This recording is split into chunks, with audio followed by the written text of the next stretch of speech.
If you read the articles about Jesus in national magazines such as Time, Newsweek, or U.S. News and World Report, you know that the truth claims of Christianity are under attack. A liberal group of scholars called the Jesus Seminar have published their conclusions and stated, God is dead. It is no longer credible to think of Jesus as divine. Jesus did not rise from the dead, and the New Testament is a highly biased attempt to invent Christianity. In other words, if you're a Christian and believe that Jesus is God, that he said the things recorded in the Gospels, that he died on the cross and rose again from the dead, then they're saying that your faith is not credible and you have no historical evidence to back up your beliefs. Well, I want you to know that such statements are just plain wrong.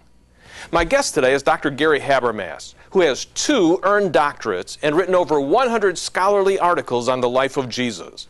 I asked Gary what mainstream scholarship thinks about the conclusions of the Jesus Seminar, and here's what he said.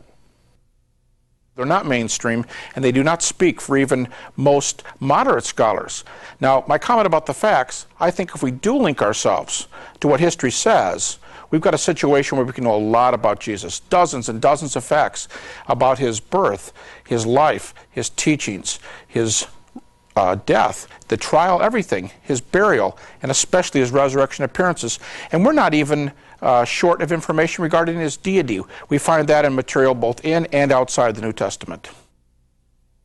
Now, one of the most unfounded statements made by the Jesus Seminar is this: there is no real historical evidence for the Jesus of traditional Christian beliefs.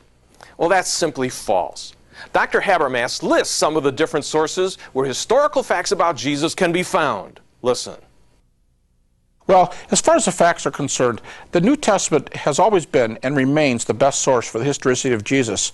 And maybe we can comment more on this later, but I think the New Testament should be built from the ground up, not from a general trustworthiness approach.